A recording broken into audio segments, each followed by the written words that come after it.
Hello everyone, welcome to the study with Mayank. मैं हूं आपका मयंक। हम लोगों की यहां पर क्लास 9th NCERT हिस्ट्री की किताब चल रही है। आज आपका यहां पर अध्याय तीसरा है। यहां पर हम लोग नासीवाद और हिटलर का उदय पढ़ेंगे। तो चलिए स्टार्ट करते हैं आज का वीडियो।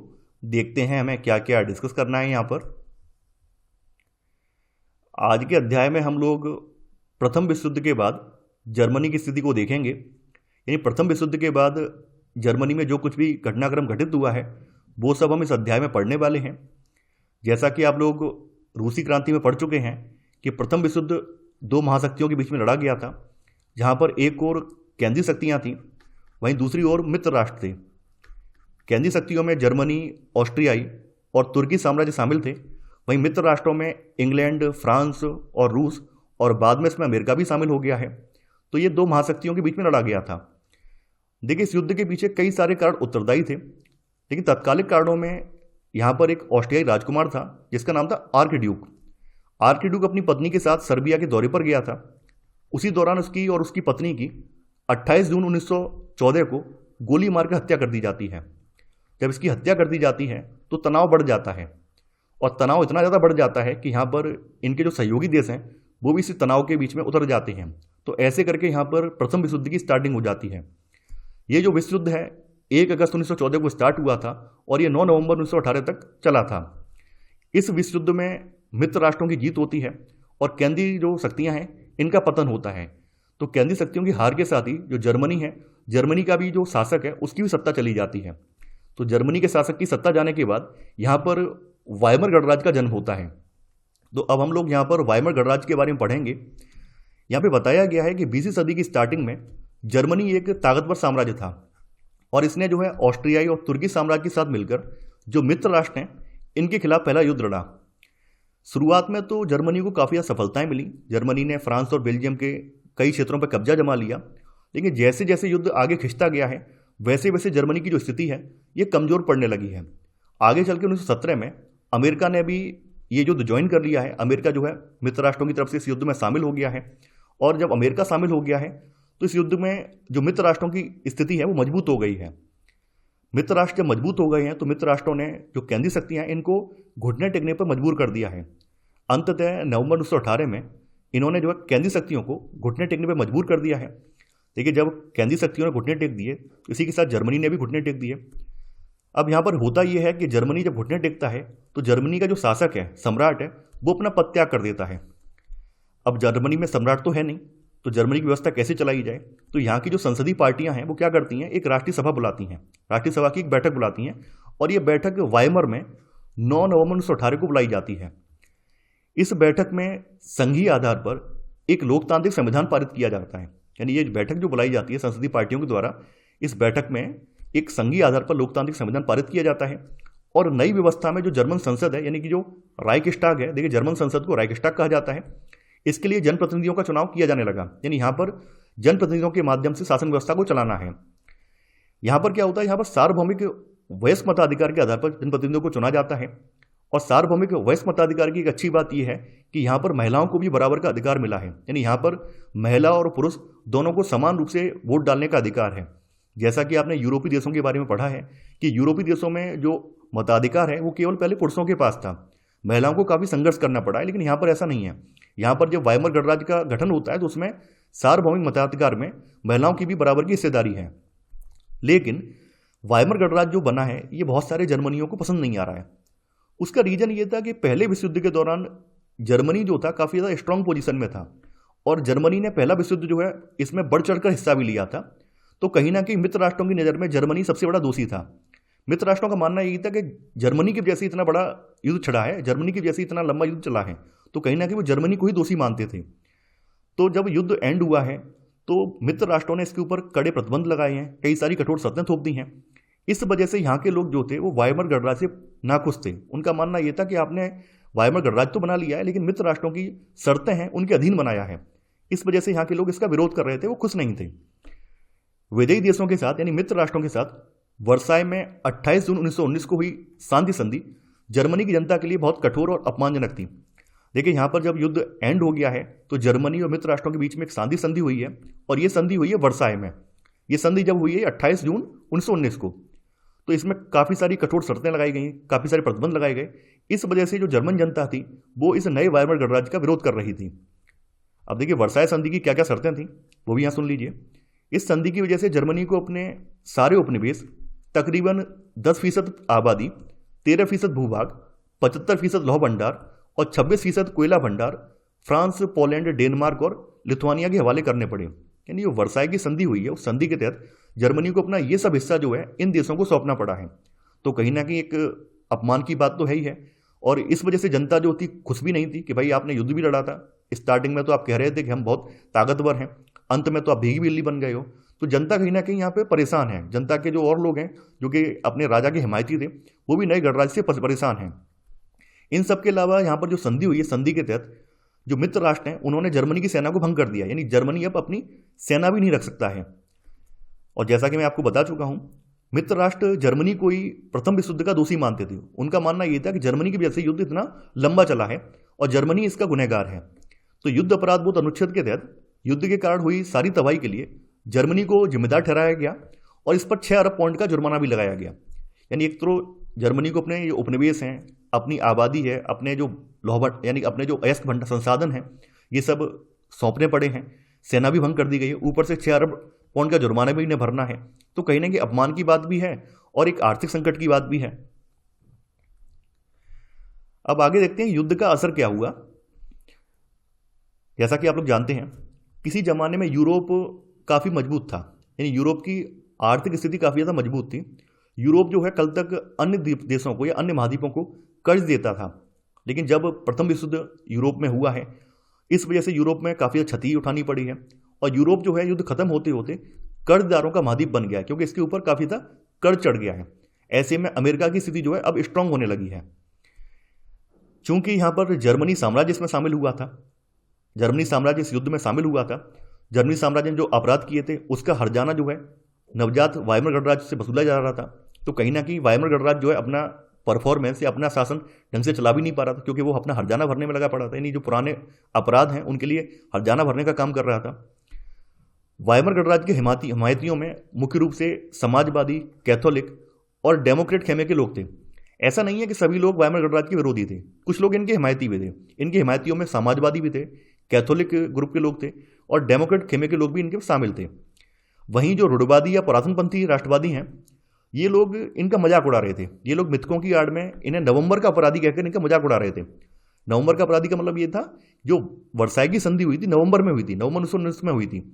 इस वजह से इन्हें जो है नवंबर का अपराधी कह के ये लोग इनका मजाक भी उड़ा रहे थे। ये जो रूढ़वादी खेमे के लोग हैं, खास करके जो शासक वर्ग से ताल्लुक रखने वाले लोग हैं, शासक वर्ग के हिमायती लोग हैं, वो इन्हें नवंबर के अपराधी कह के इनका मजाक भी उड़ा रहे थे। अब देखिए युद्ध के बाद यहाँ का जो समाज है उस समाज में भी एक परिवर्तन देखा गया। जो सैनिक प्रथम विश्व युद्ध में शामिल थे तो उन सैनिकों का सम्मान किया गया, उनको समाज में एक उच्च दर्जा दिया गया कि भाई वो युद्ध लड़ के आए हैं। तो कहीं ना कहीं उनकी हैसियत यहाँ पे बढ़ गई है।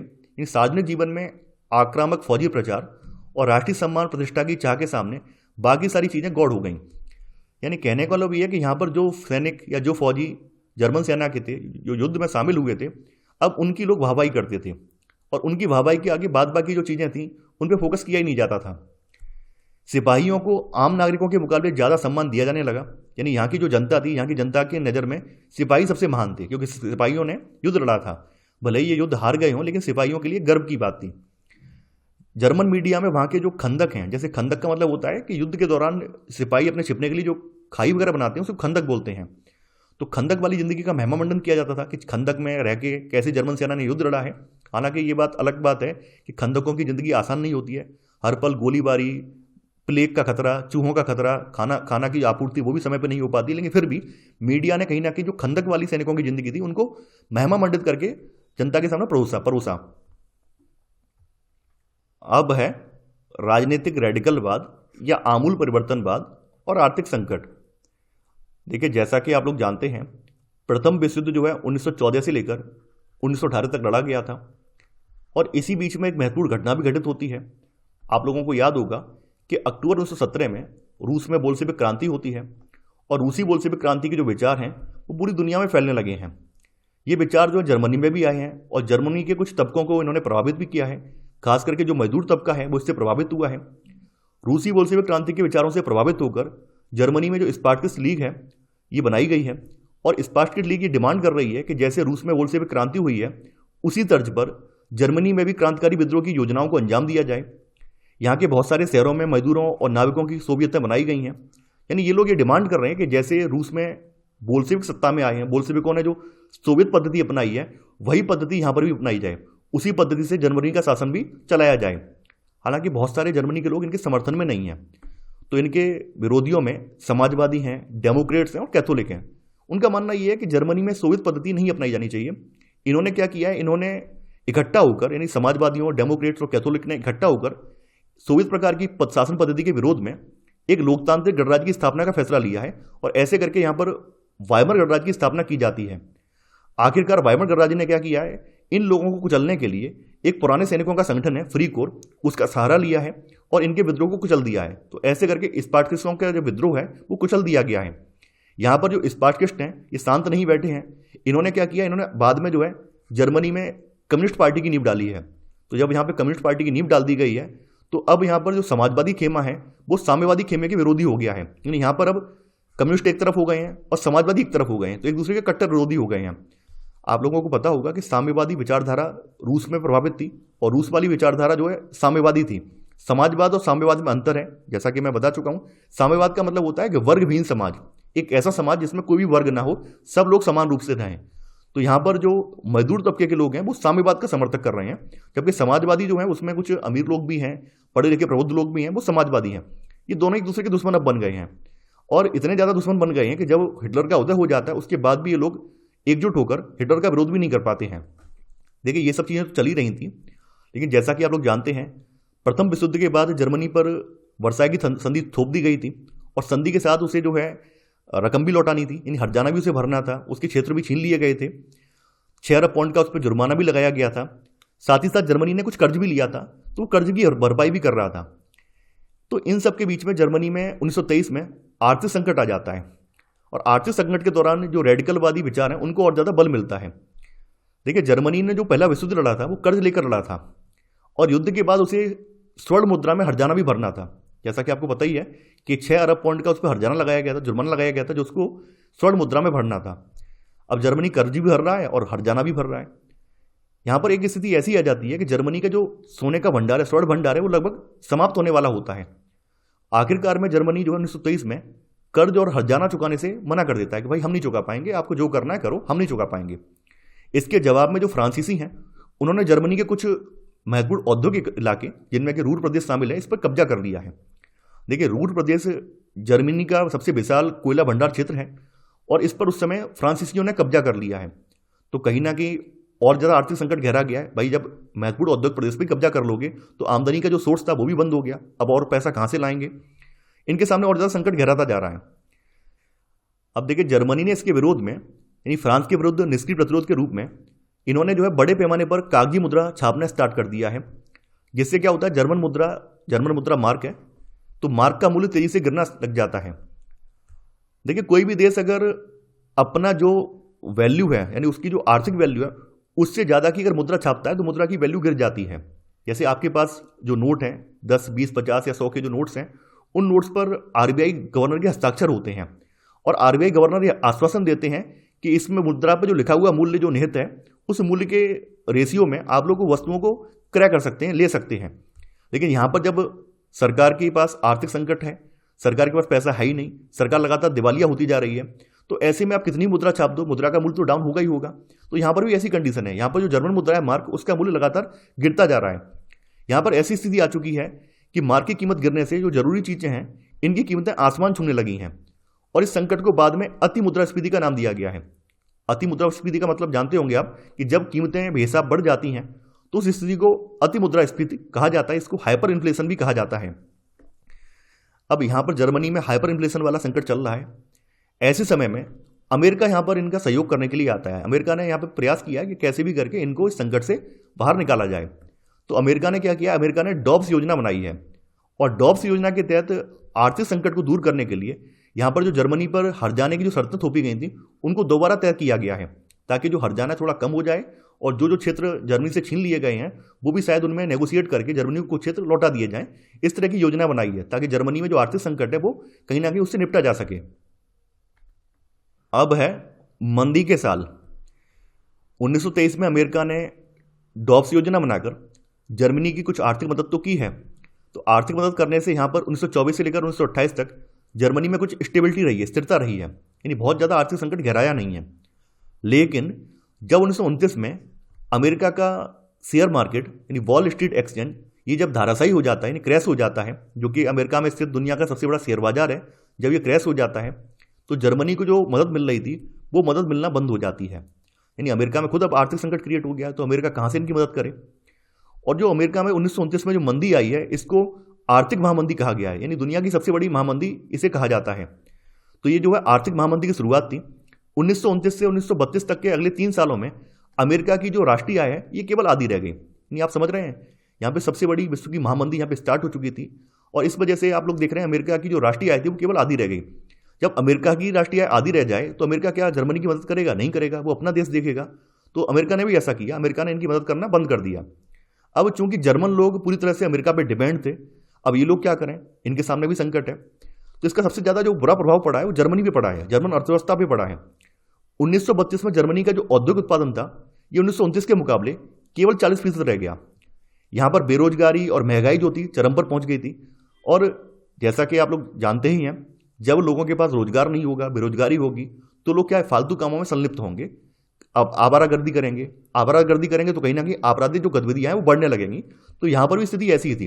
यहाँ पर लोगों के पास काम नहीं था, लोग ठलुआ घूम रहे थे, लोग फालतू घूम रहे थे, नुक्कड़ों पे झुंड लगा के सभाएं करने लगे थे, ताश के पत्ते खेल रहे थे, लूट मार कर रहे थे। तो इस तरह की जो आपराधिक गतिविधियां वो बढ़ने लगी थी। जैसे जैसे मुद्रा का अवमूल्यन होता जा रहा था, मध्य वर्ग, खासतौर से जो वेतनभोगी कर्मचारी हैं और पेंशनधारी हैं, इनकी बचत सिकुड़ती जा रही थी। अवमूल्यन का मतलब है किसी एक देश की मुद्रा का किसी दूसरे देश की मुद्रा के संदर्भ में मूल्य गिरना, इसे अवमूल्यन कहा जाता है।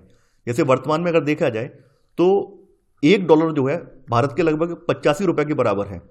और लगातार आप लोग देख रहे होंगे कि भारत के रुपए की जो स्थिति है वो डॉलर के मुकाबले कमजोर हो रही है। तो कहीं ना कहीं भारतीय रुपए का जो है डॉलर के मुकाबले अवमूल्यन हो रहा है। तो यहाँ पर वही चीज़ बताई गई है कि यहाँ की जो मुद्रा मार्क है उसका लगातार अवमूल्यन होता जा रहा था। तो यहाँ के जो पेंशन भोगी कर्मचारी हैं या फिर मध्य वर्ग के जो वेतन भोगी कर्मचारी हैं, उनकी जो सेविंग्स थी वो सिकुड़ती जा रही थी। समाज के इन तबकों को ये डर था कि इनका सर्वहाराकरण ना हो जाए। सर्वहाराकरण का मतलब होता है कि ऐसी स्थिति कि लोग गरीब होते होते मजदूर वर्ग की आर्थिक स्थिति में पहुंच जाते हैं। तो इन्हें ये डर था कि कहीं ऐसा ना हो कि हमारी जो पेंशन है या हमें जो सैलरी मिल रही है वो मिलना हमें बंद हो जाए और एक दिन हम मजदूर बनकर रह जाएं, यानी हमारा सर्वहाराकरण ना हो जाए। इन्हें ये डर सता रहा था। वाइमर गणराज्य के संवैधानिक प्रावधान और आर्थिक संकट जर्मनी में तानाशाही की संभावना को जन्म दे रहे थे। यानी यहाँ पर कुछ ऐसे संवैधानिक प्रावधान भी थे जिनकी वजह से ऐसा लग रहा था कि जर्मनी में कभी भी तानाशाही स्टार्ट हो सकती है। जैसे यहाँ पर आनुपातिक प्रतिनिधित्व का प्रावधान यहाँ के संविधान में अपनाया था, जिसकी वजह से किसी एक पार्टी को बहुमत मिलना यहाँ पर मुश्किल हो गया था। आनुपातिक प्रतिनिधित्व का मतलब होता है कि जिस अनुपात में लोग मतों को पाएंगे उसी अनुपात में उनको सीटों का बंटवारा किया जाएगा। यानी जितने फीसद मत जिस पार्टी को मिलेंगे उसे उसी अनुपात में फिर सीटें आवंटित की जाएंगी। तो यहाँ पर आनुपातिक प्रतिनिधित्व अपनाने की वजह से यहाँ पर जो है किसी एक पार्टी को बहुमत मिलना मुश्किल हो गया। इसके अलावा यहाँ पर संविधान में एक अनुच्छेद था, अनुच्छेद 48। अनुच्छेद 48 के तहत यहाँ के राष्ट्रपति को आपातकाल लागू करके नागरिक अधिकार रद्द करने और अध्यादेशों के माध्यम से शासन चलाने का अधिकार दिया गया था। तो यहाँ पर एक छोटे से शासनकाल में ही कई बार यहाँ पर ये आपातकाल लग चुका था और लगातार आपातकाल लगने की वजह से जो स्थिति थी वो सामान्य नहीं हो पा रही थी। तो ये कुछ ऐसे प्रावधान भी थे जिसकी वजह से यहाँ पर लगातार लग रहा था कि अब तानाशाही की संभावना यहाँ पर ज़्यादा है।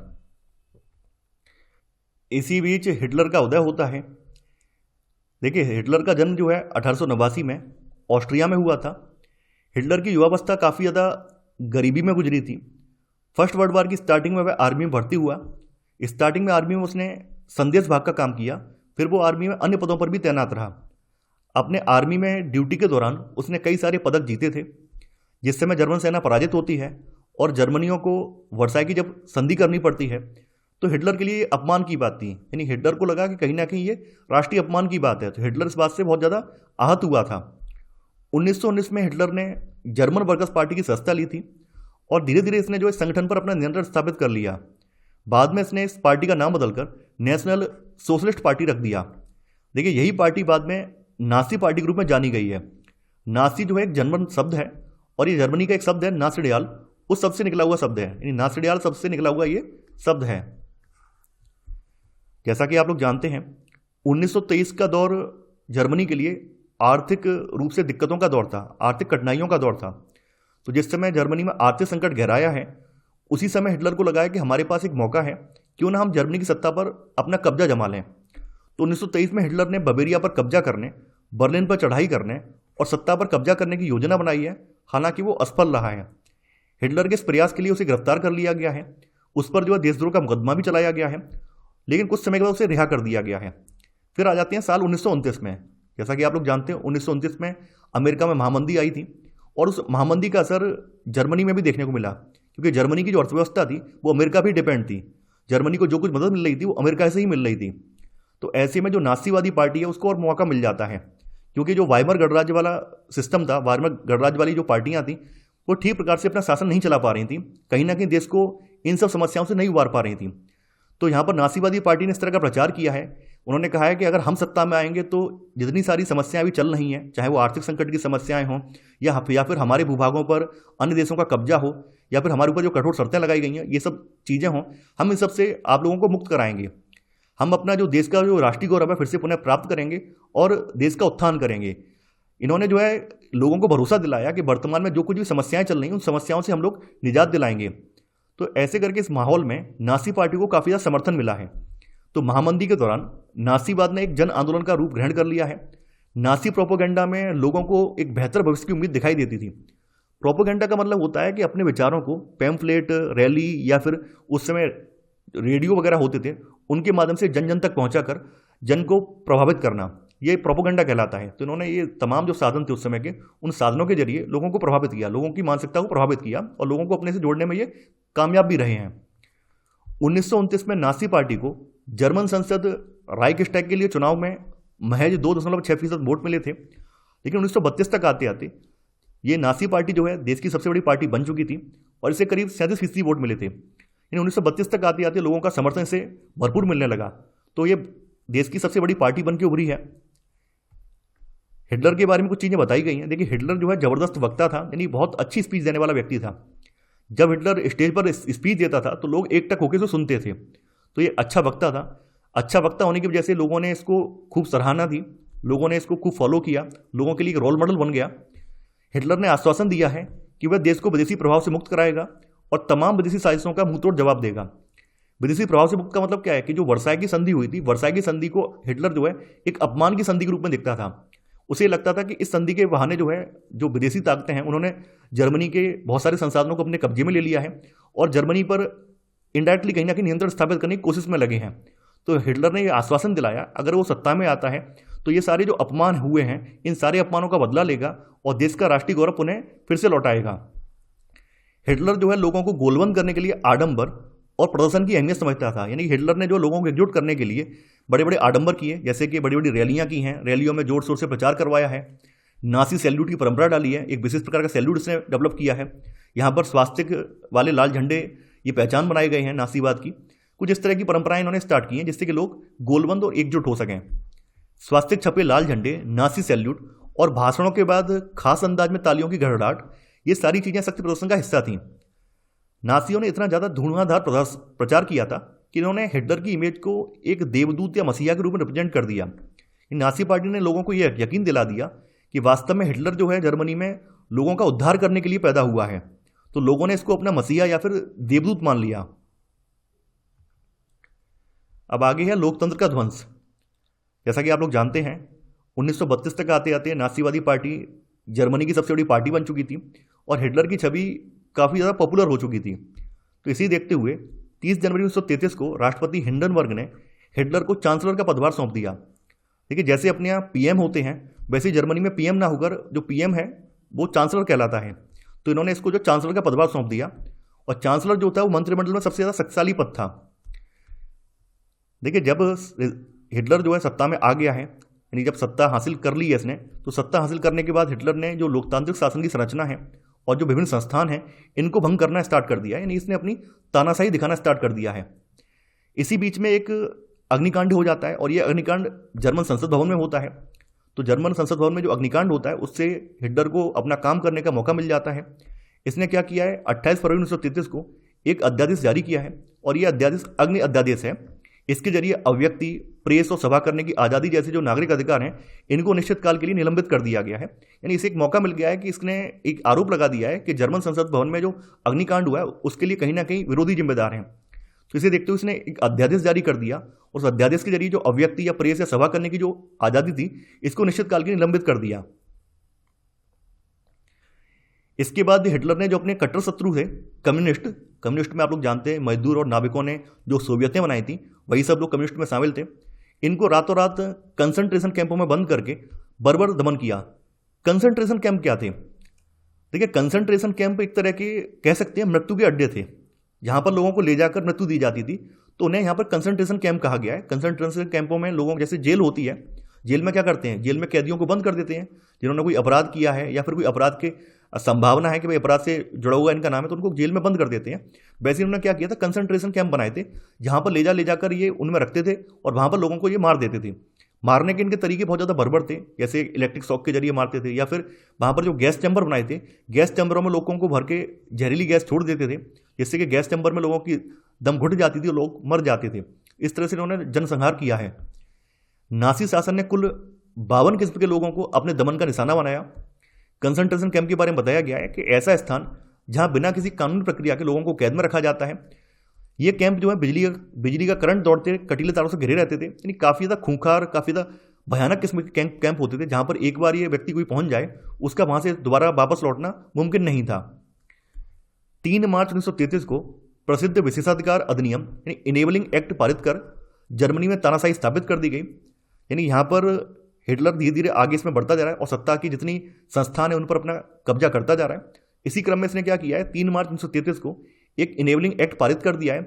इसके जरिए जर्मनी में तानाशाही स्थापित कर दी गई है।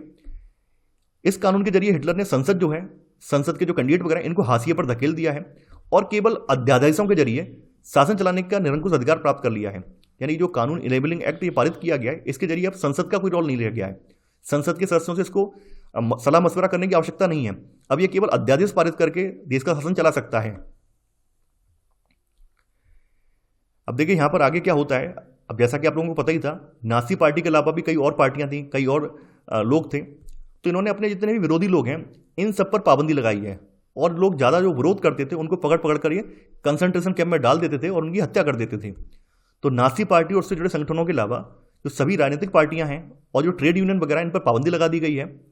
इसके अलावा जो अर्थव्यवस्था है, मीडिया है, सेना और न्यायपालिका, इस पर हिटलर का प्रत्यक्ष नियंत्रण स्थापित हो गया था। यानी कोई हिटलर के अगेंस्ट बोल ही नहीं सकता था। वहां पर जो पहले से मौजूद हरी वर्दीधारी पुलिस थी और स्टॉर्म ट्रूपर्स थे। इसके अलावा गेस्तापो का मतलब गुप्तचर राज्य पुलिस, SS अपराध नियंत्रण पुलिस और सुरक्षा सेवा, इनका भी गठन किया गया। इन सभी जो पुलिस वाले विभाग हैं इन सबको मनमानी शक्ति दे दी गई। मनमानी का मतलब ये है कि अब ये जवाबदेह नहीं रहे, ये मनमाने ढंग से किसी व्यक्ति को गिरफ्तार कर सकते थे। गिरफ्तार करने के बाद उसको यातना देते थे। तो ये सब काम ये लोग करते थे।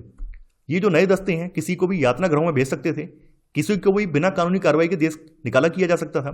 यानी हिटलर ने फिर अपनी मनमानी चलाई है। उसने धीरे धीरे करके यहाँ के जितने संस्थान हैं उनको अपने अधीन कर लिया है। फिर इसने अपनी मनमानी चलाई, अपनी तानाशाही चलाई है। इसके बाद है पुनर्निर्माण।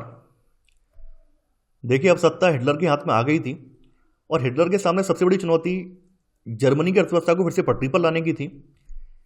इस काम की जिम्मेदारी इसने अर्थशास्त्री ह्यालमार साख्त को सौंपी ताकि जर्मनी की अर्थव्यवस्था को फिर से पटरी पर लाया जा सके।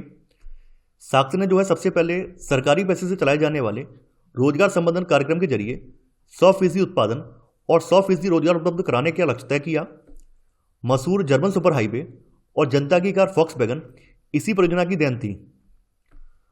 1933 में हिटलर ने लीग ऑफ नेशंस से जर्मनी को हटा दिया। देखिए लीग ऑफ नेशंस की स्थापना जो है 10 जनवरी 1920 को की गई थी। इसकी स्थापना में कुल 42 देश शामिल थे। हालांकि जर्मनी इसके संस्थापक सदस्यों में शामिल नहीं था। जर्मनी को बाद में 1926 में इसकी मेंबरशिप दी गई थी। इसको स्थापित करने का मुख्य उद्देश्य विश्व शांति को बनाए रखना था और भविष्य में किसी भी विश्व युद्ध को रोकना था। देखिए हिटलर के सामने कई सारे उद्देश्य थे। इनमें एक उद्देश्य उन प्रांतों को फिर से प्राप्त करना था जिन्हें जर्मनी ने वर्साई की संधि के जरिए अन्य देशों को सौंप दिया था। तो 1936 में इसने जो है राइनलैंड पर दोबारा कब्जा किया है। इसी के साथ हिटलर का उद्देश्य ये भी था कि वो ज़्यादा से ज़्यादा क्षेत्रों पर अपना अधिकार स्थापित करे ताकि उसके साम्राज्य का विस्तार हो, क्योंकि ज़्यादा से ज़्यादा क्षेत्रों पर जब वो विस्तार करेगा तो वहाँ के संसाधनों का भी ये दोहन कर पाएगा। तो 1938 में इसने एक जन एक साम्राज्य एक नेता के नारे की आड़ में ऑस्ट्रिया को जर्मनी में मिला लिया है।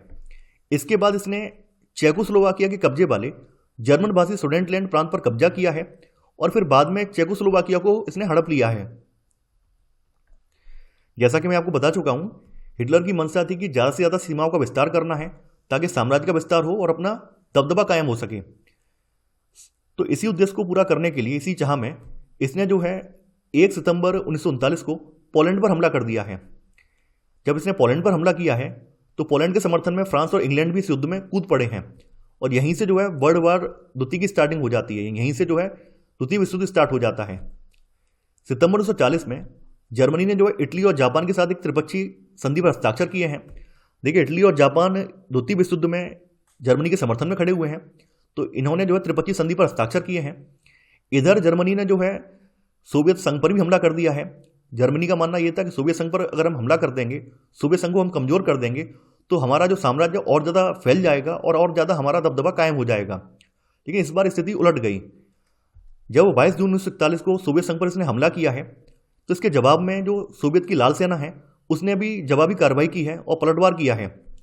इस पलटवार में क्या हुआ है कि जो जर्मन सेना है इसको स्टालिनग्राद छोड़ना पड़ा है और इसको पीछे खदेड़ दिया गया है। यानी कि सोवियत सेनाओं ने इसको खदेड़ते हुए इसी के देश में पहुंचा दिया, बर्लिन तक खदेड़ दिया है। तो कहीं ना कहीं इस कृत्य से जो सोवियत सेनाएं हैं उनका जो मनोबल है वो बढ़ गया था। अब इधर चूंकि जापान और इटली ने भी इसके साथ संधि की है, त्रिपक्षीय संधि की है, तो संधि में तय ये हुआ था कि जर्मनी यूरोप में विस्तार करेगा और जापान जो है पूर्व में विस्तार करेगा। तो जापान ने भी फायदा उठाया है। जापान ने भी देखा है कि हमारे पास मौका है, क्यों ना हम भी अपनी सीमाओं का विस्तार करें। तो जापान ने जो इंडो चाइना रीजन है उसके कई क्षेत्रों पर कब्जा जमा लिया है, उसके कई क्षेत्रों में आक्रमण करना स्टार्ट कर दिया है। इधर पूर्व में विस्तार करने के लिए उसने जो उत्तरी प्रशांत महासागर है वहाँ पे पर्ल हार्बर एक द्वीप है जहाँ पर अमेरिका का सैन्य बेस है, इसने उस पर हमला कर दिया है। अब जब उस पर हमला कर दिया गया है तो मजबूरी में अमेरिका को भी दूसरे विश्व युद्ध में शामिल होना पड़ा है। तो यहाँ पे वही चीज़ बताई गई है कि जब जापान ने हिटलर को समर्थन दिया और पर्ल हार्बर पर अमेरिकी ठिकानों को बमबारी का निशाना बनाया तो अमेरिका भी दूसरे युद्ध में कूद पड़ा है। देखिए, पर्ल हार्बर पर इसने जो हमला किया है वो 7 दिसंबर 1941 को किया है और इसके अगले दिन ही यानी 8 दिसंबर 1941 को अमेरिका जो है वर्ल्ड वार 2 में कूद पड़ा है।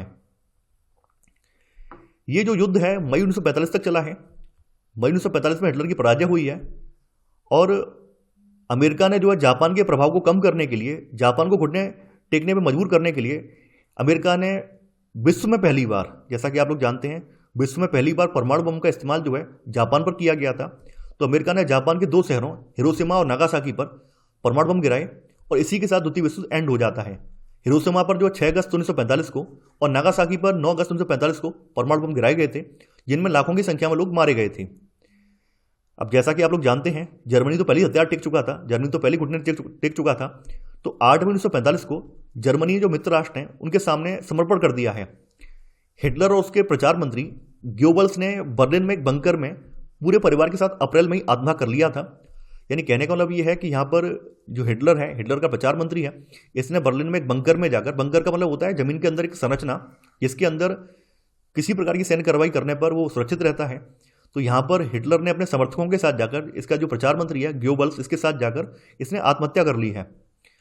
अब देखिए, यहाँ पर ब्रीफ में बताया गया है कि द्वितीय विश्व युद्ध में मित्र राष्ट्रों में कौन कौन से राष्ट्र थे और ध्रुवीय शक्तियों में या केंद्रीय शक्तियों में कौन कौन से देश थे। तो देखिए, मित्र राष्ट्रों का नेतृत्व शुरू में ब्रिटेन और फ्रांस के हाथों में था, लेकिन जब 1941 में सोवियत संघ पर हमला किया गया तो सोवियत संघ भी इसमें शामिल हो गया है, फिर अमेरिका भी इसमें शामिल हो गया है।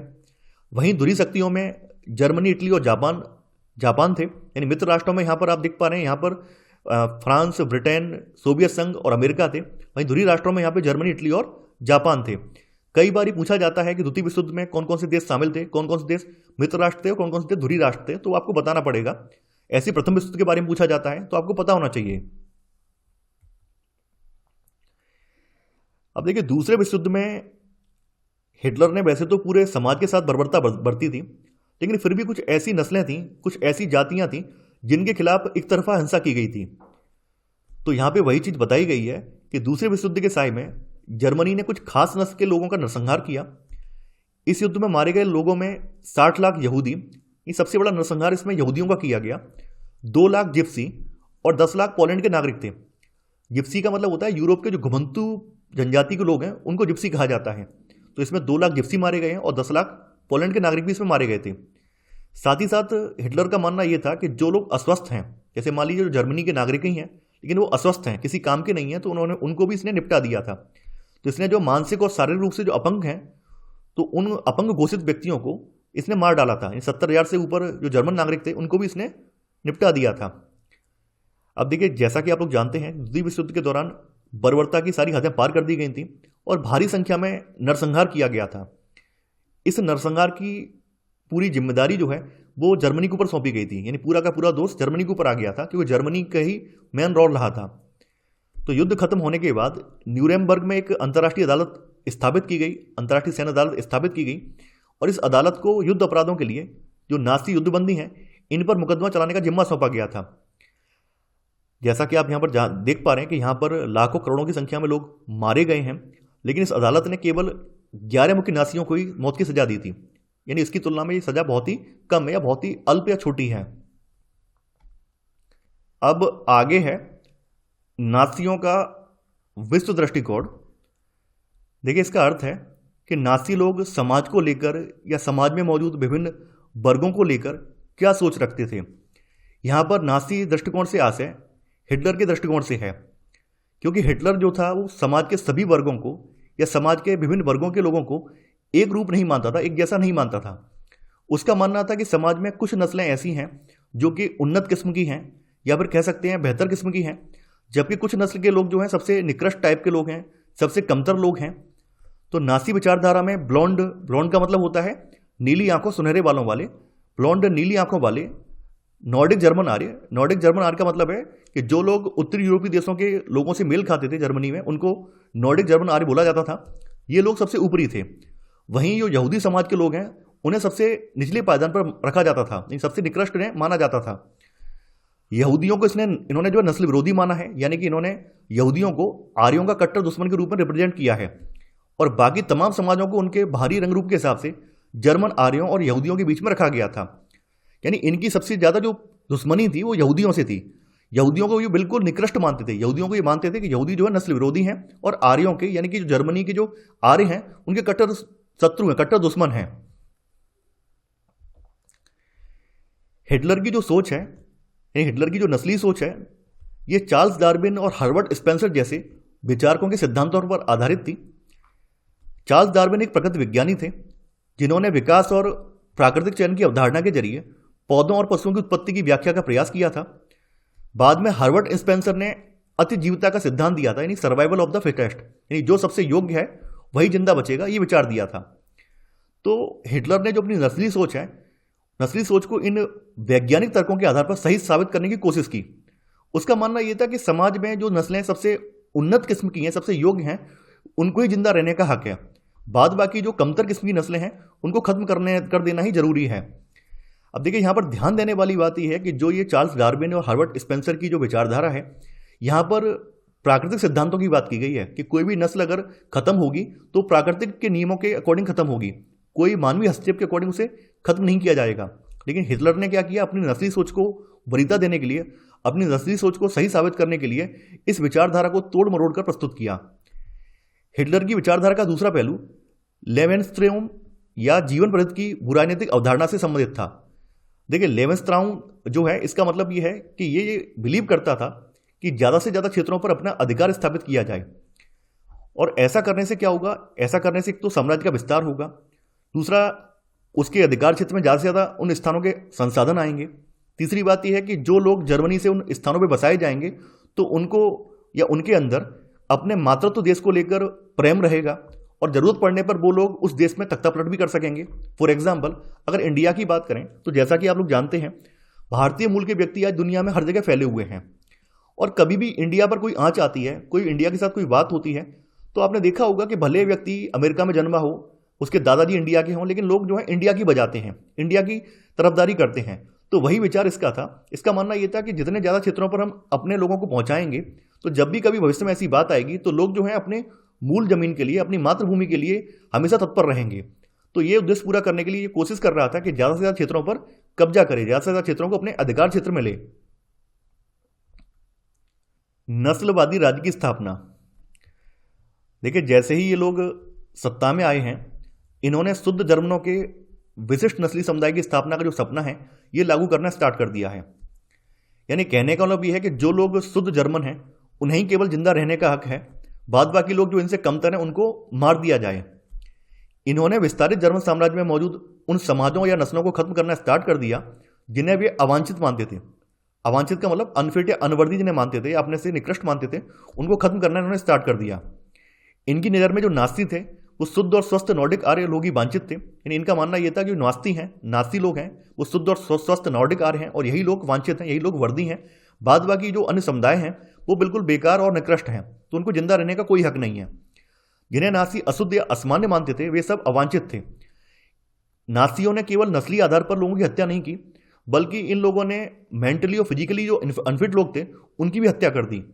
इन्होंने यूथेनेसिया कार्यक्रम है, यूथेनेसिया का मतलब होता है इच्छा मृत्यु, तो यूथेनेसिया कार्यक्रम के तहत इन्होंने क्या किया है, जो आर्मी के अफसर थे, आर्मी के अफसर मतलब जो युद्ध में घायल हो गए थे या युद्ध में उनके कोई अंग चोटिल हो गए थे या अंग भंग हो गए थे, तो उनको साथ ही साथ असंख्य संख्या में जो जर्मनी लोग हैं, जो कि कुछ लोग बीमार थे, वृद्ध थे या कुछ बच्चे अपंग टाइप के थे, उनको मानसिक और शारीरिक आधार पर अयोग्य माना और उनकी हत्या कर दी।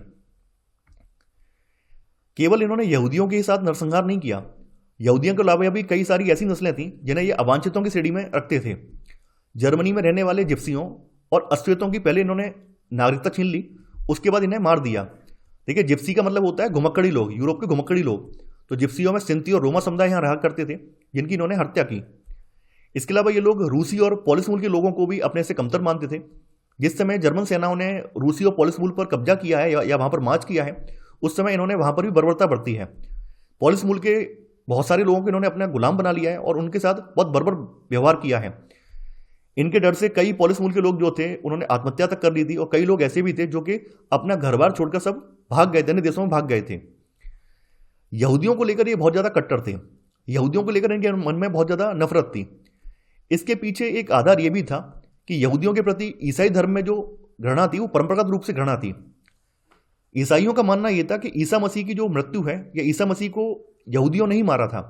इस वजह से ईसाइयत में यहूदियों के प्रति घृणा भरी हुई थी और यही घृणा जो है नासियों ने भी अपना ली है। ईसाइयों की नज़र में यहूदी जो थे आदतन हत्यारे और सूदखोर थे। यानी इनका मानना यह था कि ये लोग जो हैं ये आदतन हत्यारे और सूदखोर हैं। सूदखोर का मतलब होता है बहुत ज़्यादा ब्याज वसूलने वाला। तो इनका मानना यह था क्योंकि ये लोग सब व्यापार करते थे, व्यापार से समृद्ध हो गए थे, तो इनका मानना यह था कि ये लोग जो हैं आदतन हत्यारे और सूदखोर टाइप के लोग हैं। ये लोग जो हैं मुख्य रूप से, यानी जो यहूदी लोग हैं, यहूदी लोग मुख्य रूप से व्यापार और धन उधार देने का धंधा करके अपना गुजारा चलाते थे। और ये लोग बाकी समाज से अलग बस्तियों में रहते थे जिन्हें घेटो या दड़वा कहा जाता था। देखिए, यहूदी लोगों की चूंकि आबादी कम थी, तो जब किसी समुदाय की आबादी कम होती है तो क्या होता है, वो समुदाय क्या करता है कि कुछ ऐसे मोहल्ले या कुछ ऐसे जगह डेवलप कर लेता है जहां पर उनके तबके के लोग रहते हैं। जैसे आप अपने भारत में भी देखते होंगे, कुछ कुछ जातियों के पर्टिकुलर आपको मोहल्ले देखने को मिलेंगे, कुछ कुछ धर्म विशेष के आपको पूरे पूरे इलाके देखने को मिलेंगे। इसका रीजन यही होता है कि लोग ये सोचते हैं कि हमारी संख्या कम है तो कहीं ना कहीं हम साथ मिलजुल कर रहेंगे तो बचे रहेंगे। तो यहाँ पर वही था, यहाँ पर यहूदी जो थे चूंकि संख्या में कम थे, संख्या में कम होने की वजह से उनके जो गली या मोहल्ले वगैरह थे अलग थे। तो जब कोई समुदाय मैंने समुदाय से अलग हो जाता है तो वो घेटो कहलाता है, घेटो या उसको दड़वा कहा जाता है। लेकिन देखिए, यहाँ पर एक चीज़ और बताई गई है। हालांकि ईसाइयत में जो यहूदी हैं, यहूदियों के लिए कुछ चीज़ें और भी थी। जैसे अगर यहूदी जो हैं ईसाई धर्म को एक्सेप्ट कर लेते हैं तो उनको कोई दंड नहीं दिया जाएगा, ये भी मान्यता थी। लेकिन हिटलर ने इस चीज़ को नहीं माना। हिटलर की नज़र में क्या था, हिटलर की दृष्टि में इस समस्या का सिर्फ एक ही समाधान था कि यहूदियों को पूरी तरह से मार दिया जाए। यानी कि फिर भी जो क्रिश्चियनिटी है या फिर ईसाइयत धर्म है, वहाँ पर फिर भी यहूदियों के लिए एक सहूलियत बरती गई है कि अगर यहूदी लोग इस ईसाइयत धर्म को अपना लेते हैं तो वो बच जाएंगे। लेकिन हिटलर ने इस बात को दरकिनार कर दिया। हिटलर का मानना यह था कि आपको अगर इस समस्या से उबरना है तो इनको कत्लेआम ही करना है, इनको खत्म ही कर देना है, तभी आप एक अच्छा राष्ट्र बना सकते हैं। यहां पर यहूदियों की मौत का सिलसिला बताया गया है कि यहूदियों की जो मौत है इसका सिलसिला कैसे स्टार्ट होता है। देखिए, पहले चरण में यहूदियों का या यहूदियों के जो व्यापार थे उनका बहिष्कार किया गया और ये चरण था 1933 से लेकर 1939। तो यहां पर एक न्यूरेमबर्ग नागरिकता अधिकार अधिनियम लाया गया सितंबर 1935 में, जिसके तहत यहूदियों और जर्मनों के बीच में विवाह पर पाबंदी लगा दी गई है। और विवाहेतर जो यानी विवाद के बाद अगर कोई यहूदी किसी जर्मनी से संबंध रखता है तो उसको भी अपराध घोषित कर दिया है। यहूदियों को इसके तहत राष्ट्रीय ध्वज फहराने पर पाबंदी लगा दी गई है। कुछ अन्य भी कानून बनाए गए हैं जिनके तहत यहूदी व्यवसायों का बहिष्कार किया गया है, उन्हें सरकारी सेवाओं से निकाला गया है और उनकी संपत्ति की जब्ती और जबरन बिक्री की गई है। यानी कि शुरुआत में इन्होंने क्या किया है, शुरुआत में जो यहूदी समुदाय है उसके साथ इन्होंने क्या किया है, बहिष्कार किया है कि उनके हम सामान नहीं लेंगे, उनकी दुकानों पर नहीं जाएंगे, या फिर उनकी जो संपत्तियां हैं उनको छीन छीन कर हम किसी और को बेच देंगे। इस तरह का काम किया है। एक घटना का जिक्र यहाँ पर किया गया है जिसे क्रिस्टल नाचाट या फिर नाइट ऑफ ब्रोकन ग्लास भी कहा जाता है। ये घटना जो है 9 या 10 दिसंबर 1938 की है। और इसमें क्या होता है, इसमें यहूदियों की जो संपत्ति है इनको लूटा गया था, इनके घरों पर हमले किए गए थे, यहूदी प्रार्थना घर जला दिए गए थे और उन्हें जबरन गिरफ्तार किया गया था। यानी यहाँ पर क्या होता है कि यहाँ पर इस रात में जो जर्मन लोग हैं वो इनके यहूदियों की संपत्तियों पर या यहूदियों के जो इलाके हैं जहाँ प्रार्थना घर हैं उन पर हमला कर देते हैं। क्योंकि यहूदियों के घर या यहूदियों के जो प्रार्थना घर होते थे वहाँ पर कांच की खिड़कियों का प्रयोग सबसे ज़्यादा होता था, तो इन्होंने उन पर हमला कर दिया है। इसी वजह से इस घटना को जो नाइट ऑफ ब्रोकन ग्लास के नाम से भी याद किया जाता है। दूसरा चरण है दड़बाबंदी, नहीं घेटोआइजेशन। दड़बाबंदी का मतलब यह है कि इन यहूदियों के साथ इन्होंने ये किया कि जो यहूदी जैसे मैन बस्ती में रह रहे थे उस मैन बस्ती से निकाल के इन्होंने क्या किया, जो यहूदियों के पर्टिकुलर क्षेत्र बना दिए गए थे उन क्षेत्रों में उनको स्थानांतरित कर दिया कि केवल आप वहीं रहोगे, वहीं पर आप सारी गतिविधियां करोगे। तो सितंबर 1941 से सभी यहूदियों को डेविड का पीला सितारा अपनी छाती पर लगाने का हुक्म दिया। देखिए पीला या येलो स्टार जो है इनका धार्मिक प्रतीक होता है। जैसे हमारे हिंदू धर्म में ओम एक धार्मिक प्रतीक है ना। मुसलमानों में 786 को मानते हैं या फिर आधे चांद को मानते हैं, क्रिश्चियनिटी में क्रॉस को मानते हैं प्रतीक। वैसे यहाँ पर जो है सितारा जो है इनका प्रतीक था, धार्मिक प्रतीक था। तो यहाँ पर सबसे पहले क्या किया गया, सबसे पहले इनसे कहा गया है कि आप लोग गले में पीला सितारा पहनेंगे जिससे कि आपकी पहचान हो सके कि आप यहूदी हो।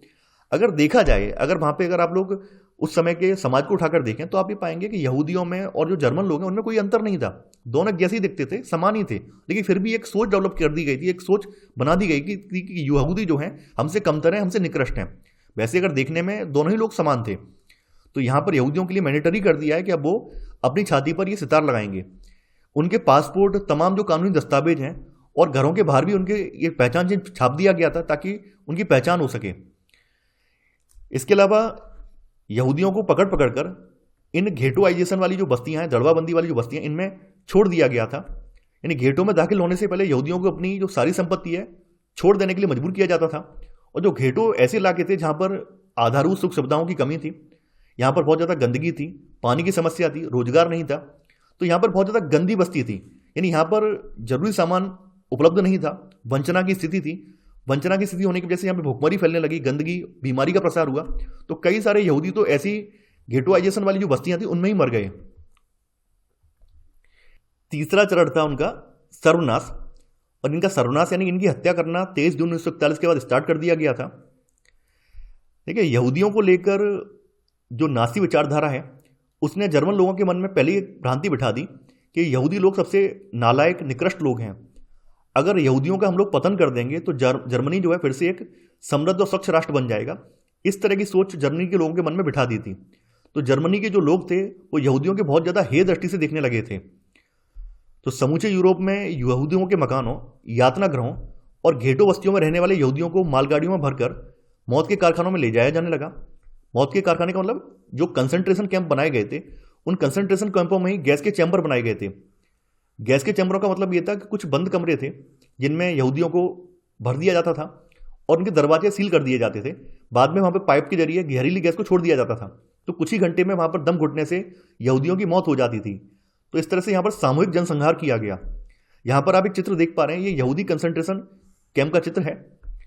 पोलैंड और अन्य पूर्वी इलाकों में मुख्य रूप से बेलजेक, ऑस्विट्स, सोबिबोर, त्रेबलिंका, चेलमनो तथा मायनदोक में उन्हें गैस चैम्बरों में झोंक दिया गया। यहाँ पर लोगों को पकड़ पकड़ कर जो यहूदी लोग हैं इनको ट्रेनों में भर भर कर ले जाया गया कंसंट्रेशन कैंप में, और वहाँ पर जो गैस चैम्बर बने हुए थे उनमें भर भर कर इनकी हत्या कर दी गई। जरा इमेजिन कीजिए कितना बीभत्स नजारा रहा होगा उन लोगों के लिए। आंकड़ों में तो भले 60-70 लाख लोग दिखाए गए हैं, लेकिन हकीकत में ये लोग करोड़ों की संख्या में मारे गए थे। अब आगे है नासी जर्मनी में युवाओं की स्थिति। आपने कहावत तो सुनी होगी, किसी भी देश के शिक्षा व्यवस्था में अगर आमूलचूल परिवर्तन कर दिया जाए तो हम जैसे नागरिक बनाना चाहते हैं वैसे नागरिक हमें प्राप्त हो जाएंगे। तो हिटलर ने भी यही किया। हिटलर ने नासीवादी विचारधारा का प्रचार प्रसार करने के लिए बच्चों की बाल्यकाल में शिक्षा में ही आमूलचूल परिवर्तन करवा दिए, ताकि बच्चे स्टार्टिंग से ही नासीवादी मूल्यों को सीखने लगें और दूसरे समुदायों के प्रति हिंसात्मक व्यवहार या नफरत करना सीख जाएं। हिटलर का मानना था कि एक शक्तिशाली नासी समाज की स्थापना के लिए बच्चों को नासी विचारधारा पढ़ाना बहुत जरूरी है। इन्होंने क्या किया, इन्होंने स्टार्टिंग में, चूंकि पहले नासीवादी विचारधारा से पहले यहाँ पर जो यहूदी और जर्मनी के बच्चे थे वो एक साथ पढ़ा करते थे। जर्मन स्कूलों में यहूदी टीचर भी हुआ करते थे, लेकिन जब नासीवादी विचारधारा का प्रसार होने लगा है तो उन्होंने सबसे पहले जो यहूदी शिक्षक हैं उनको बाहर निकाल दिया है, उनको नौकरी से निकाल दिया है और बाद में उनको मौत के घाट उतार दिया है। अब जर्मन और यहूदी बच्चे एक साथ नहीं बैठ सकते थे और ना ही एक साथ खेल कूद सकते थे। बाद में इन्होंने क्या किया, बाद में जो अवांछित बच्चे हैं यानी यहूदियों के बच्चे या फिर अन्य नस्लों के जो बच्चे हैं और विकलांग बच्चे हैं उनको स्कूलों से निकाल दिया है। अच्छे जर्मन बच्चों को नासी शिक्षा प्रक्रिया से गुजरना पड़ता था। स्कूली पाठ्य पुस्तकों को नए सिरे से लिखा गया और इसमें नस्ल विज्ञान के नाम से एक नया विशेष पाठ्यक्रम भी शामिल किया गया। यानी यहाँ पर इन्होंने जो नस्लीय भेदभाव वाला जो विचार है इसको मान्यता प्रदान करने के लिए पाठ्यक्रम में नस्ल विज्ञान के नाम से एक चैप्टर ऐड कर दिया और बच्चों के सिखाया जाने लगा कि आप लोग अन्य नस्लों से बेहतर क्यों हैं। यहाँ पर जो खेलकूद थे या खेलकूद के अन्य जो विभिन्न प्रकार की गतिविधियां होती थी उनमें भी हिंसा पर जोर दिया जाता था। जैसे कि बच्चों को फाइट करना सिखाया जाता था, जूडो कराटे हैं या फिर अन्य प्रकार की जो गतिविधियां हैं, मारपीट वाली गतिविधियां, वो सब सिखाई जाती थी। तो खेल कूद के जरिए भी बच्चों में हिंसा और आक्रामकता की भावना पैदा की जाती थी। 10 साल की उम्र के बच्चों को युंग फोक, देखिए युंग फोक 14 साल से कम उम्र के बच्चों का नासी संगठन था, इसमें दाखिल करा दिया जाता था। 14 साल की उम्र में सभी लड़कों को नासियों के युवा संगठन हिटलर यूथ की संस्था लेनी पड़ती थी और लगभग 18 साल की उम्र में वे लेबर सर्विस यानी श्रम सेवा में शामिल हो जाते थे। इसके बाद इन्हें सेना में काम करना पड़ रहा था और किसी नासी संगठन की संस्था लेनी पड़ती थी। यहां पे बताया गया कि नासी जो यूथ लीग है इसका गठन 1922 में हुआ था और बाद में इसे हिटलर यूथ का नाम दिया गया था। देखिए यहां पर केवल युवाओं या बच्चों को लेकर ही नासी सोच नहीं थी, बल्कि मातृत्व को लेकर यानी लड़कियों को लेकर, स्त्रियों को लेकर भी नासी सोच थी। नासी जर्मनी में बार बार बताया गया था कि औरत और मर्द जो है वो एक जैसे नहीं है, समान नहीं है, दोनों में बुनियादी भिन्नताएं हैं। यानी इन्होंने एक सोच डेवलप की कि औरत जो है वो मर्दों की तुलना में कमतर है, मर्दों के बराबर नहीं है, तो औरत मर्द के लिए समान अधिकारों का संघर्ष करना गलत है। ये सोच यहां पर इन्होंने प्रसारित की। इनका मानना यह था कि लड़के जो हैं या फिर जो पुरुष हैं उनको आक्रामक, मर्दाना और पत्थर दिल होना चाहिए, वहीं जो लड़कियां हैं उनको अच्छी माँ बनना और शुद्ध आर्य रक्त वाले बच्चों को जन्म देना, उनका पालन पोषण करने के लिए कहा जाता था। यानी कहने का मतलब यह है कि लड़कियों का काम केवल क्या है, घर को संभालना, बच्चे पैदा करना, बच्चों की देखभाल करना, और वहीं जो पुरुष हैं यहाँ पर नासी जो पुरुष हैं उनको आक्रामक, मर्दाना और पत्थर दिल होना चाहिए, ये इनकी सोच थी। 1933 में हिटलर ने कहा था कि मेरे राज्य की सबसे महत्वपूर्ण नागरिक माँ है। हालांकि हिटलर ने ये बात कही जरूर है, लेकिन यहाँ पर महिलाओं की स्थिति उतनी बेहतर नहीं थी। तो देखते हैं महिलाओं की स्थिति कैसी थी। जो औरतें जहां पर नस्ली तौर पर अवांछित बच्चों को जन्म देती थी, अवांछित का मतलब ऐसे बच्चे जो कि कमजोर हैं, अपंग बच्चे हैं, तो उन महिलाओं को दंडित किया जाता था। जबकि नस्ली तौर पर वांछित दिखने वाले बच्चों को जन्म देने वाली जो माताएं होती थी उनको ये लोग पुरस्कृत करते थे। इसके अलावा जो औरतें ज्यादा बच्चे पैदा करती थी उनको भी हिटलर इनाम देता था। जैसे 4 बच्चे पैदा किए तो उसे कांस्य पदक, 8 बच्चे पैदा किए उसे चांदी का पदक, रजत पदक, और 10 या 12 बच्चे पैदा किए तो स्वर्ण पदक दिया जाता था। तो इस तरह से प्रलोभन भी दिया जाता था, इस तरह से पदक भी दिए जाते थे। कई बार क्या होता था, कई बार जो औरतें थीं इस विचारधारा का विरोध भी करती थी। ऐसा नहीं था कि सभी समर्थन करती हो, कई बार विरोध भी करती थी, या जाने अनजाने में कुछ गलतियां हो जाती थी तो उन्हें जो है सार्वजनिक रूप से उनकी निंदा की जाती थी, उन्हें कड़ा दंड दिया जाता था। कई बार उन्हें उनके परिवार से पृथक कर दिया जाता था और उनको मृत्युदंड तक दिया जाता था। अब है प्रचार की कला। देखिए सबसे जरूरी बात यह है कि यहां पर जो नासीवाद विचारधारा है इसका प्रचार उस समय की मीडिया ने जोर शोर से किया, और मीडिया ने नासीवादी विचारधारा इसको ग्लैमराइज किया, यानी इसको गलत नहीं ठहराया बल्कि इसको ग्लैमराइज किया, इसको महिमा मंडित किया कि विचारधारा क्यों महान है। नासियों ने अपने अधिकृत दस्तावेजों में हत्या या फिर मौत जैसे शब्दों का कभी इस्तेमाल नहीं किया। जैसे इन्होंने बताया गया कि सामूहिक हत्याओं को विशेष व्यवहार, अंतिम समाधान को यहूदियों के संदर्भ में, यूथेनेसिया का मतलब है विकलांगों के लिए, चयन और संक्रमण मुक्ति आदि शब्दों का इस्तेमाल किया गया, यानी एक शॉर्ट फॉर्म में इस्तेमाल करते थे यानी कहने का मतलब ये यूथेनेजिया का मतलब ये जो विकलांग लोग हैं या फिर जो अक्षम लोग हैं उनको निपटाने की तकनीक है ना। अंतिम समाधान का मतलब है कि यहूदियों को पकड़ पकड़ कर कंसंट्रेशन कैंप में ले जाया जाएगा। सामूहिक जो हत्याएं की जाती थी उनको ये लोग विशेष व्यवहार कहा करते थे। एवैक्यूएशन का मतलब है खाली कराना, इवैक्यूएशन का अंग्रेजी में अर्थ होता है खाली कराना, लेकिन यहाँ पर इसका मतलब ये था कि लोगों को गैस चैम्बरों में ले जाया जाए। यानी यहाँ पर जब इवैक्यूएशन शब्द बोला जाता था इसका मतलब ये था जो यहूदी लोग हैं या फिर अन्य नस्ल के जो लोग हैं उनको गैस चैम्बर में ले जाकर उनकी हत्या करनी है। गैस चैम्बरों को ये लोग संक्रमण मुक्ति क्षेत्र कहा कहते थे। यानी आप समझ सकते हैं कि यहाँ पर हत्या या मौत जैसे शब्दों को कभी इस्तेमाल नहीं किया गया, जबकि इन्होंने अपनी एक नई डिक्शनरी बना रखी थी। तो उस डिक्शनरी में जो गैस चैम्बर हैं जहाँ पर लोगों को मौत के घाट उतार दिया जाता था उन गैस चैम्बरों को इन्होंने संक्रमण मुक्ति क्षेत्र कहा है। इसके अलावा जो नास्ती विचार हैं इनको फैलाने के लिए उस समय तस्वीरें, फिल्म, रेडियो, पोस्टर, आकर्षक नारे या फिर जो इश्तिहार, पैम्फलेट वगैरह इन सब का खूब सहारा लिया गया। इन्होंने इन पैम्फलेट के जरिए, इन प्रचार सामग्री के जरिए जो यहूदी समाज है उसको बहुत नीच, निकम्मा किस्म का दिखाया। उनको ये लोग छछूंदर, कीट पतंगा इस तरह के शब्दों को इस्तेमाल करते हुए उनको संदर्भित करते थे। समाजवादी और उदारवादी तबके के जो लोग हैं उनको ये लोग कमजोर और पथभ्रष्ट मानते थे। उन्हें ये लोग विदेशी एजेंट कहकर बदनाम करते थे। इसके अलावा उस समय की जो प्रचार फिल्में वगैरह थीं तो प्रचार फिल्मों में यहूदियों के प्रति नफरत फैलाने का जोर दिया जाता था। उस समय की एक सबसे कुख्यात फिल्म थी द एटर्नल जू, इसको अच्छा यहूदी कहा जाता है। ये उस समय की सबसे कुख्यात यहूदी फिल्म थी जिसके जरिए यहूदियों के प्रति हिंसा भड़काने के लिए इस फिल्म का इस्तेमाल किया जाता था। आगे है आम जनता और मानवता के खिलाफ अपराध। देखिए, जैसा कि आप लोग जानते हैं कि यहाँ पर बहुसंख्यक जर्मनी समाज जो था वो नास्तिवादी विचारधारा के प्रभाव में था, लेकिन फिर भी कुछ भी लोग ऐसे थे जो कि इसका विरोध कर रहे थे। हालांकि कुछ लोग ऐसे भी थे जो जानते थे ये चीज़ें गलत हैं, लेकिन उनके अंदर विरोध करने की क्षमता नहीं थी, वो डरते थे। उन्हें लगता था कि अभी विरोध करेंगे तो हमें भी निपटा देगा, हमें भी मार देगा। तो यहाँ पे वही चीज़ बताई गई है कि बहुत सारे लोग नास्ती, शब्दाडंबर और धुआंधार प्रचार का शिकार हो गए। इन्हें पक्का विश्वास था कि नास्तिवादी ही देश को तरक्की के रास्ते पर लेकर जाएंगे और यही व्यवस्था उनका कल्याण करेगी।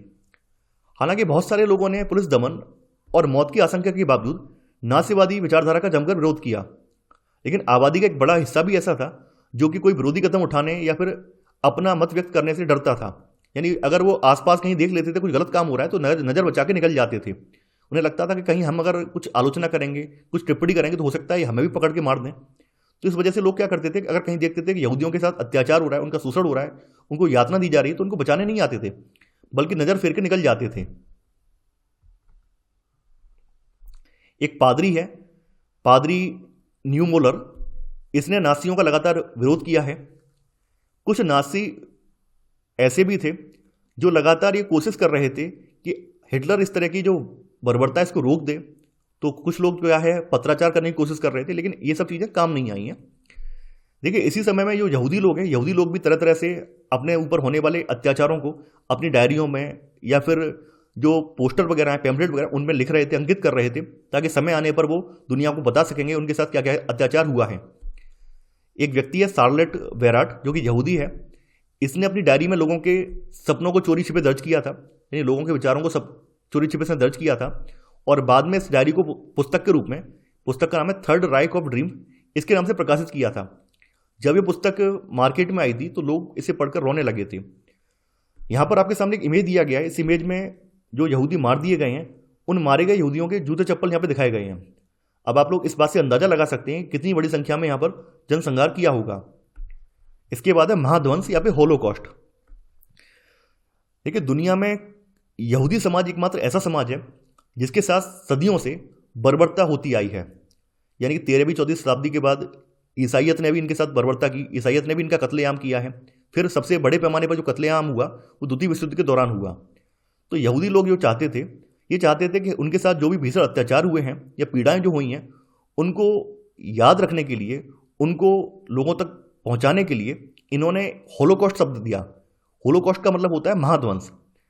तो यहूदी चाहते थे कि दुनिया उन भीषण अत्याचारों और पीड़ाओं को याद रखे जो उन्होंने नासी कत्लेआम में झेली थी। इन्हीं कत्लेआमों को महाध्वंस या फिर होलोकॉस्ट कहा जाता है। इसी के साथ आपका यह अध्याय समाप्त हो जाता है और मैं आशा करता हूं कि आपको ये सीरीज पसंद आ रही होगी। मैं फिर से आपसे कहना चाहूँगा कि अब आपको नोट्स बनाने की आवश्यकता नहीं है। आप लोग हमारे ऑफिशियल टेलीग्राम के थ्रू नोट्स को परचेज कर सकते हैं। आपको नोट्स के साथ साथ इनके जो अभ्यास प्रश्नों की सीरीज है वो भी देखने को मिलेगी। तो मैं आशा करता हूँ कि सीरीज पसंद आ रही होगी। आप लोग इस वीडियो को लाइक और शेयर करना बिल्कुल नहीं भूलेंगे। तो आज के लिए इतना ही। Thanks for watching. जय हिंद।